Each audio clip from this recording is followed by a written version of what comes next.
நூற்றுக்கு அதிபதி ஒருவன் அவரிடத்தில் வந்து, ஆண்டவரே, என் வேலைக்காரன்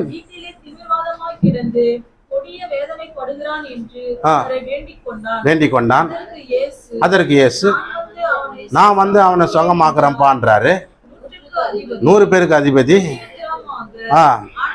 ஆண்டவரே, நீங்க எங்க வீட்டுக்கு வர்றதுக்கு நான் தகுதி இல்லை, ஒரே ஒரு வார்த்தை மட்டும் சொல்லுங்க, என் வேலைக்காரன் சுகமாயிடுவான்றாரு.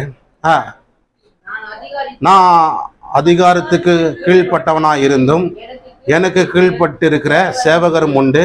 நான் ஒருவனை போவென்றால் போகிறான், மற்றொன்றவனை வா என்றால் வருகிறான், என் வேலைக்காரனை இதை செய் என்றால் செய்கிறான் என்றான். இயேசு இதை கேட்டு ஆச்சரியப்பட்டு தமக்கு பின் செல்லுகிறவர்களை நோக்கி, இஸ்ரவேலுக்குள்ளும் நான் இப்படிப்பட்ட விசுவாசத்தை காணவில்லை என்று மெய்யாக உங்களுக்கு சொல்றேன். 100 பேருக்கு அதிபதிங்க. 100 பேருக்கு அதிபதினா அவன் பெரிய ஆபீசர். அவன் பெரிய ஆபீசர். 100க்கு அதிபதினா அவன் 100 பேருக்கு லீடர். சொன்னார்ல, 600 பேருக்கு லீடர். ஆமா, அல்லேலூயா. உன்னை ஹெட்டாக்குவார்னு சொன்ன பிரசங்கத்துல, கர்த்தர் உன்னை வாளாக்காமல் தலையாக்குவார்னு, உன்னை ஹெட் எக்ஸாம்பிள், நீ உதாரணமா இருப்ப, எல்லாருக்கும் ஒரு எடுத்துக்காட்டா இருப்ப, தலை நீ தான் அப்படின்னு நம்புற. 600 பேருக்கு தலையாகிட்டு இருக்கிறார். கர்த்தர் நல்லவர். அல்லேலூயா. அவனுக்குள்ள அந்த நம்பிக்கை வந்தது பாருங்க. அப்ப பாருங்க, எல்லா ஸ்போர்ட்ஸ்ல அதுல இதுல வெற்றி பெற்ற எல்லாத்துலயும் நான் முன்னால இருக்கிறேன், ஸ்கூல்லயா முன்னால இருக்கிறான். எனக்கு ஆச்சரியமாயிடுச்சு. கர்த்தர் நல்லவர். அல்லேலூயா. நான் அப்பதான் யோசிக்கிறேன், ஏன் அந்த பையன் எல்லாத்துலயும் முன்னே இருக்கிறான்னாக்கா ஆண்டவருக்காக ஒடியாரான் செய்யறான் பாருங்க. நேரங்காலம் பார்க்காம கூப்பிட்டா வரான், போறான், எல்லா வேலையும் செய்யறான், எடுத்து வைக்கிறான், போறான். ஆற்காடு கூட என் கூட பால் மாறாம வந்து ஆற்காடுல ஊழியத்தையும் பாட்டெல்லாம் பாடி ஊழியத்தையும் முடிச்சுட்டு எந்நேரமா இருந்தாலும் இங்க வந்து அவங்க வீட்டுல சேரலாம். அல்லேலூயா. பாருங்க, 600 பேருக்கு தலையாகிட்டு இருக்கிறாரு, ஸ்கூல்ல லீடர் ஆகிட்டாரு. கடவுள் பாருங்க உங்க பேராண்டியை எப்படி உயர்த்திட்டாரு பாருங்க. அப்ப இங்க என்ன 100 பேருக்கு அதிபதி இவன், 100 பேருக்கு லீடர் இவன். இவன் 600 பேருக்குன்னா இவன் 100 பேருக்கு. 100 பேருக்கு ஒருத்தன் சொல்றான், நான் போனா ஒருத்தன் போறான், வா நான் ஒருத்தன் வரான், இதை செய்யணும் ஒருத்தன் செய்யறான். அப்போ அப்படிப்பட்ட பவர் எனக்கு இருக்குது. அப்படிப்பட்ட பவர் உள்ள ஆள் நான், என் வேலைக்காரனுக்காக நான் உங்ககிட்ட வந்துக்கிறேன். இரக்கம் பாருங்க. அல்லேலூயா. 100 பேருக்கு ஒரு ஆபீசருங்க. அவனே சொல்ல, எங்கன்னா போய் ஆஸ்பத்திரிக்கு போய் ட்ரீட்மெண்ட் எடுத்துக்கலான்னு சொல்லியிருக்கலாம். ஆனா அவன் வேலைக்காரனுக்காக ஆண்டவர்கிட்ட வந்து இவன் கேட்கறான், சார் நீங்க ஒரு வார்த்தை சொன்னா என் வேலைக்காரன் சுகமாகும். அப்போ ஆண்டவர் பின்னால திரும்பி பாக்குறாராம். யாரை பாக்குறாரு? கூட இருக்கிறவங்கள. அல்லேலூயா. அந்த கூட இருக்கிறவங்க யாரு? ஆண்டவரை ஃபாலோ பண்றவங்க, ஆண்டவர் மேல நம்பிக்கை இருக்கிறவங்க, ஆண்டவரை பின்தொடருங்க. அவங்கள பார்த்து, உங்ககிட்ட கூட இந்த மாதிரி நம்பிக்கை இல்லடான்ட்டு திரும்பி பார்த்து சொல்றான், அடா பாவி, 100 பேருக்கு அதிபதிக்கு அவன் பாரு ஒருத்தனை போனா போவான், வானா வான், அவ்வளவு பவர் இருக்கிற ஒரு ஆளு அவன் வேலைக்காரனுக்காக வந்து நிக்கிறான் பாரு என்கிட்ட. இந்த நம்பிக்கை உங்ககிட்ட கூட இல்லைன்னு பின்னால அவர் கூட சோர துண்டுக்குன்னு அவர் கூட சுத்தி நிற்கிற ஆளை சொல்றேன், இந்த நம்பிக்கை கூட உனக்கு இல்லடா அப்படின்ற மாதிரி சொல்றேன். அல்லேலூயா. அதுதாங்க சொல்றேன். அவனுக்கிட்ட இருக்கிற அந்த 100 பேருக்கு அதிபதி பணம் இருக்குது, எல்லாம் இருக்குதுங்க, அன்பும் சேர்ந்து இருக்குது பாரு. வேலைக்காரன் தானே, நீயே போடான்னு சொல்லியிருக்கலாம், இல்லை 2 பேரை இவனை தூக்கின்னு போங்கடான்னு சொல்லியிருக்கலாம். எதுவுமே சொல்லாம அவனே வரான்னா அப்ப பாருங்க, அதுதான் வேலைக்காரன் கூட மேல அவனுக்கு எவ்வளவு அன்பு இருக்குது பாரு. வேலைக்காரன்னு அசல்ட்டு பண்ணாம வேலைக்காரனுக்காக ஆண்டவர்கிட்ட போய் நிக்கிறான் பார். இதுதாங்க அன்பு. அதனால தான் அவங்கள பார்த்து சொல்றாரு, இப்படிப்பட்ட அன்பு உங்ககிட்ட இல்லடான்ற, இப்படிப்பட்ட நம்பிக்கை உங்ககிட்ட இல்லடா, இப்படிப்பட்ட விசுவாசம் உங்ககிட்ட இல்லடா, அவங்ககிட்ட இருக்குதுடா அப்படின்ற சொல்லிட்டு அடுத்த வார்த்தை சொல்றாரு பாருங்க. அநேகர் கிழக்கிலும் மேற்கிலும் இருந்து வந்து பரலோக ராஜ்யத்தில்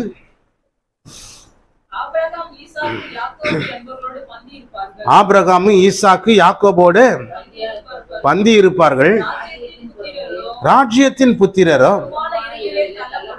அல்லேலூயா. அப்படின்னா என்ன அர்த்தம்? இன்னொரு வாட்டி வாசிங்கம்மா அதை.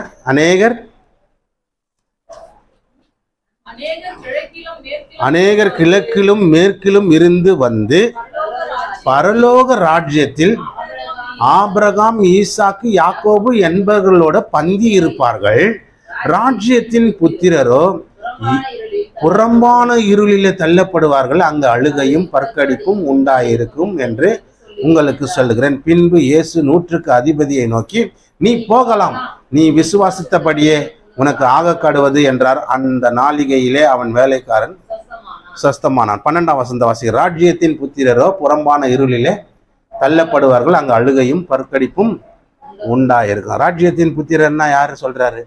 என்ன சொல்றாருன்னா, எவனும் வந்து கிழக்குல மேற்குல இருக்கிற ஜனம்லாம் வந்து பரலோக ராஜ்யத்துல ஆபிரகாம் இருப்பான், அவன் கூட உட்காந்து சாப்பிடுவான். ஈசாக்கு இருப்பான், அவன் கூட உட்காந்து சாப்பிடுவான். யாக்கோபு இருப்பான், அவன் கூட வந்து பந்தி இருப்பாங்க. எவனும் வந்து பந்தி இருப்பான். ஆனா உனக்கு சொல்றேன், ராஜ்யத்தின் புத்திரர் நீ, சொந்த புள்ள நீ அங்க வரமாட்டேன்ற. இல்லையா? நீ அங்க வரமாட்ட. ஏன்னா எவனும் வந்து அங்க சாப்பிடுவான், அங்க பந்தி இருப்பான். ஏன்னா அப்பெல்லாம் இரக்கம் உள்ளவனா இருக்கிறான். நீ பிள்ளையா இருந்து ராஜ்யத்தின் புத்திரரா இருந்து நீ தேவனுடைய சந்ததியா இருந்து உடன்படிக்கை பெற்ற ஜனமா இருந்தாலும் நீ இரக்கம் செய்யலன்னா, அன்பு காட்டலன்னா, யாருக்குமே தயவு காட்டலன்னா நீ அங்க வரமாட்டேன்றார். இல்லையா? புறம்பான இருளில் உன்னை தள்ளிடுவேன்.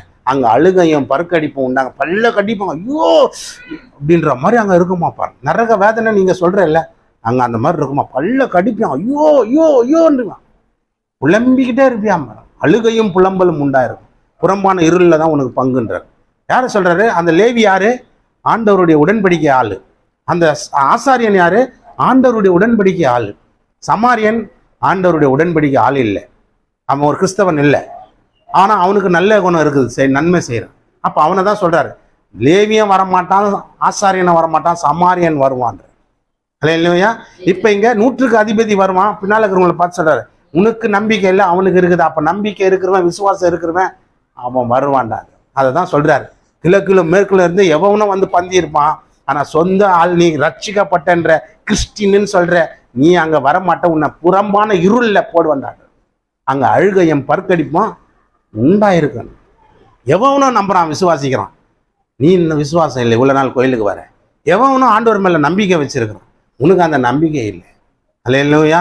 எவனும் ஆண்டவரை மனசார நேசிக்கிறான், நீ உள்ள உக்காந்துக்கினே ஆண்டவரை குறை சொல்லி கிடக்குற, குத்த சொல்ற. ஆண்டவர் இன்னா செஞ்சாரு, ஏது செஞ்சாரு, ஆண்டவர் கருணை இல்லை, கண்ணு இல்லை, மூக்கு இல்லை சொல்லின்னு கிடக்குற. அதான் சொல்றாரு. என்ன சொல்றாரு? எவனும் எங்கேருந்தோ வந்து மேலே வந்துடுவான், பரலோகத்துக்கு வந்துடுவான், நீ வருது சந்தேகம்டான்ற. அல்லேலூயா.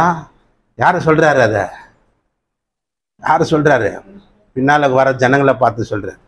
சொந்த ஜனங்க பின்னால வர்றது ஆண்டவருடைய சந்ததி, அதாவது யூதர்களை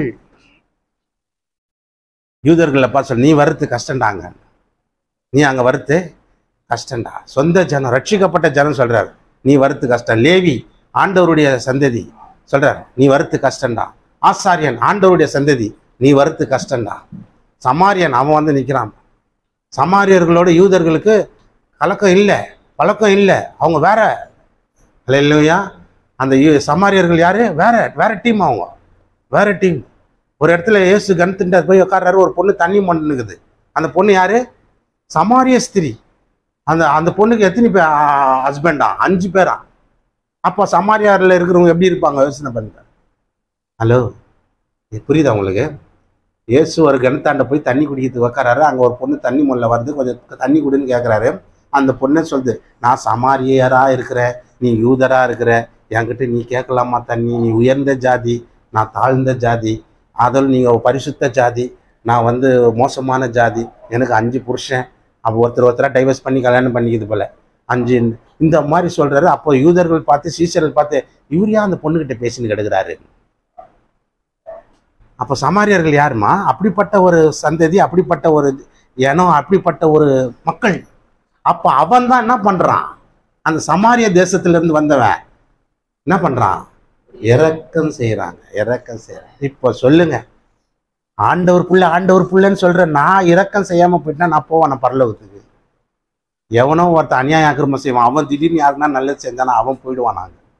தான் முந்தினோர் பிந்தினோராயும் பிந்தினோர் முந்தினாராயும் இருப்பார்கள் சொன்ன வார்த்தை நிறைவேறணும். அப்போ என் வாழ்க்கையில இந்த பைபிள் நிறைவேறணும்னா ஆண்டவர் பிள்ளையா வாழணும். இந்த பூமியில செத்த பிறகு பரலோகம் போனோன்னா அன்பு. அல்லேலூயா. அன்பானது பிறனுக்கு பொல்லாங்கு செய்யாது. அவ்வளோதான். அன்பு ஒன்று இருந்தால், எவன் உயர்ந்து போட்டான், எவன் கார் வாங்கினான்னா, பங்களா வாங்கினான்னா, நகை வாங்கினா, உனக்கு என்ன? நீ எப்போ வாங்க போற? நீ அதை மட்டும், எனக்கு என்ன ஆண்டவரை, என்ன ஆசீர்வதி, எனக்கு நல்ல சுகம் கொடு, எனக்கு நல்ல நிம்மதி கொடு, நோயற்ற வாழ்வே. இந்த செல்வம் போதாத அவனுக்கு? அவன் செல்வம் நிறைய இருந்தாலும் நோய் இருக்குது. உனக்கு நோயற்ற வாழ்வே, குறையற்ற நோய் இல்லாமல் இருக்கிற இதுவே நீ சந்தோஷப்படணும். ஹாப்பி, இன்று முதல் ஹாப்பி. எல்லாரும் இருந்து நின்று